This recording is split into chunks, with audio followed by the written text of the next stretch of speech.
আগামী সোমবার সারা দেশে উদযাপন হবে পবিত্র ঈদুল আজহা। পরিবারের সাথে ঈদ আনন্দ ভাগাভাগি করতেই ঢাকা ছাড়ছে মানুষ।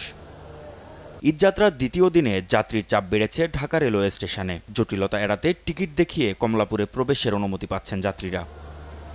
দিনের শুরু থেকেই সময়মতো স্টেশন থেকে বিভিন্ন গন্তব্যে ছেড়ে যাচ্ছে ট্রেন। এতে স্বস্তি প্রকাশ করেন যাত্রীরাও। ঈদযাত্রায় আমাদের টিকিট পেতে কোনো ভোগান্তি হয় নাই।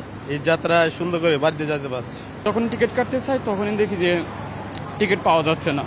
আবার কিছুক্ষণ পরে যখন দেখি 5 থেকে 6 মিনিট পর হঠাৎ করে দেখি আবার টিকিট পাওয়া যাচ্ছে। তো এইভাবে অনেক কষ্ট করার পরে আমরা টিকিট পাইলাম।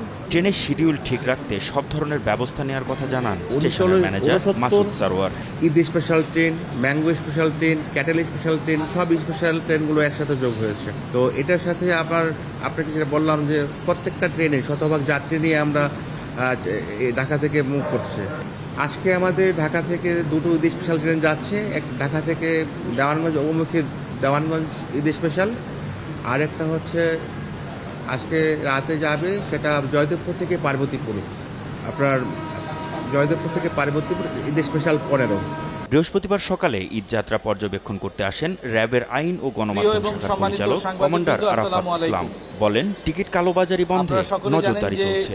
টিকিট কালোবাজারি যে চক্র আছে তাদের বিরুদ্ধে আমাদের গোয়েন্দা নজরদারি অব্যাহত আছে এবং এবছর আমরা আশা করছি যে এ ধরনের সেই অভিযোগগুলো আমাদের আর থাকবে না। এদিকে রাজধানীর বাস টার্মিনালগুলোতেও বেড়েছে যাত্রী চাপ। অভিযোগ পাল্টা অভিযোগ থাকলেও ঘরে ফেরার টিকিট পেয়ে খুশি যাত্রীরা। ভিন্ন চিত্র রাজধানীর সদরঘাট লঞ্চ টার্মিনালে। সকালে কিছুটা যাত্রী সমাগম থাকলেও ক্রমেই তা কমতে থাকে।